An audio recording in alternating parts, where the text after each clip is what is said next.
Good afternoon, good evening, good morning, salutations, hello, whatever it is. Welcome back to Rugged Rails. Okay, so we've done a little bit of talking about our project over here. But today I'm going to do a probably 10-minute video on Big Boy Park, which was once a HO scale layout. Put these lights on here.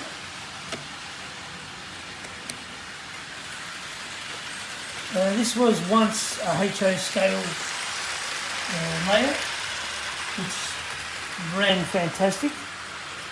Thing was, by accident, I came across some TT scale locos in a purchase I did on eBay. Included a couple of beautiful steam locos, and they're on another video, but there will be more videos of those. And they run fantastic around the TT Flexi Track, which I have to say, Pico product is extremely easy to use. I actually enjoyed putting this together. This is only just sitting there with some tacks in it here and there. I did a video testing it, running it, and the performance is really good. You can see there's a bit of a kink there. So I've got to fix a few things like that, glue it down. But really pleased with how it's going to come up. So you can see amateur hour wiring there at the moment. But I haven't really done any damage to the older style of the layout, the original scenery. So I've just got to tidy up a few areas here. I'd like some feedback on whether or not to ballast this. I'm not a huge fan of ballasting, not because of the time it takes. I don't know, maybe it's my skill level. I find the track never seems to run as well, but it does look fantastic. So anyway, let me know. I've had probably 200,000 comments on this project, which is phenomenal. I'm only kidding. Let me know what you think, if I should ballast it. The thing I am going to do is this area here, there's a lot of room for these two to come back this way and fit a HO line.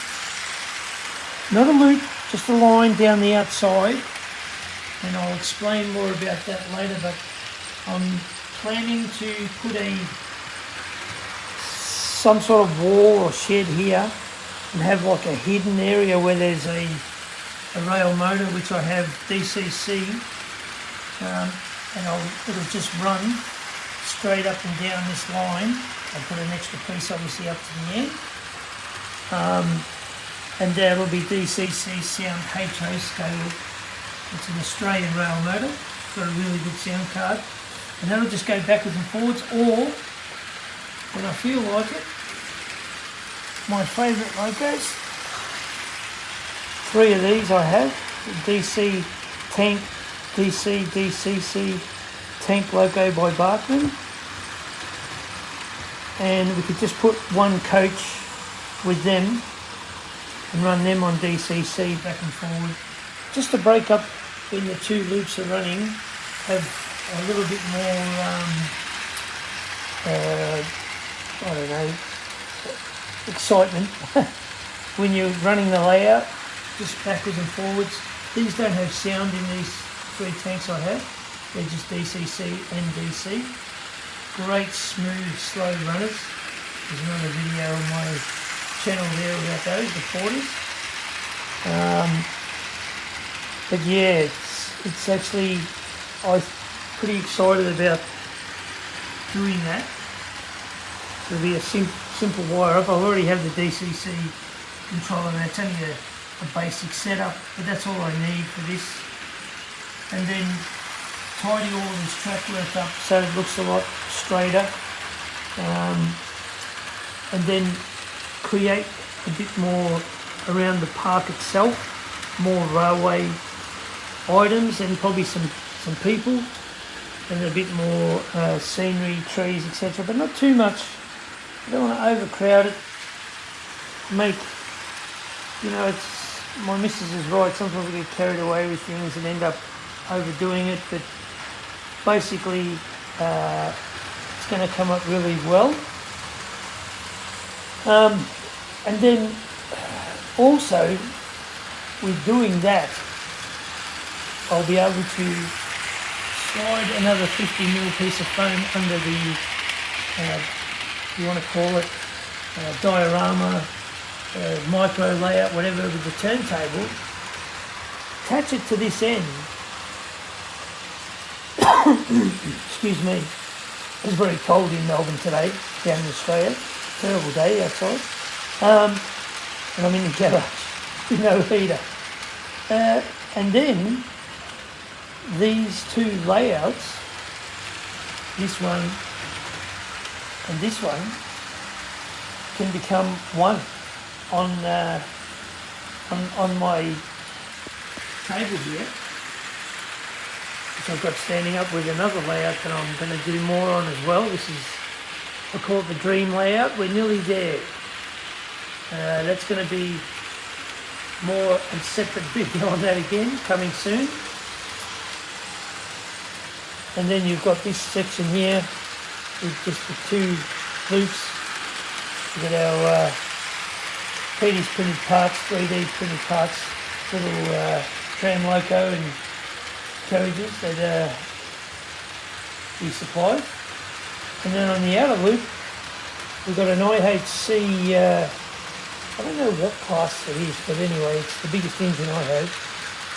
Is a single motor inside the tender there, pulling our, I think they'd be 60 or 70 foot long coaches, and I'm pretty sure they're River Rossi. So yeah, so just getting back to this project, obviously a little bit of wiring to do, and a bit of painting here and there, but not a great deal, but it'll never be finished like they say, but it'll be close enough finished for me just to be able to sit down and operate it. Of course, the joy of this layout is that it's very portable. It's only 5 foot long by 800mm wide. And you can pick it up. I won't do it now because I'll probably knock that tray flying. You can pick it up with one hand underneath like a pizza tray and carry it around. The only thing is when you go through doors, etc., you have to tilt it. So you've just got to be careful there.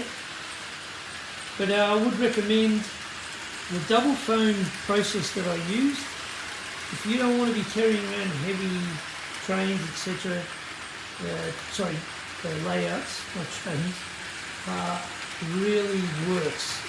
This is coming into, I think it's about 9 months old.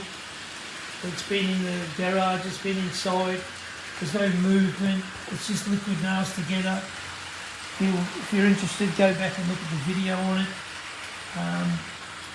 It was very quick and simple to build, and I don't regret 1 second I've spent on this layout, train set, whatever you want to call it.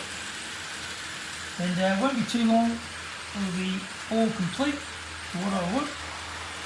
And then we'll do a video on it. Probably do a video on test running the DCC section on it. And then that should be the last test we need to do. And then of course, when it's complete and this one's finally ready, we can, which is pretty close as well, we can join them up on the table here. I'll bring the table down and do a video of them running. Maybe right next to this double loop should look good. I'll tidy up the table. But yeah, I think Windsor Valley Railroad, I think her name is Liz, excuse me if I'm wrong Liz, but she said it's a great use of space, and I'm hoping that everyone thinks with this HO section at the back, that's going to be even better use of space and also make the narrow gauge stand out even more. Anyway, that's it from me today. Over and out, Rugged Rails. Have a good week everyone.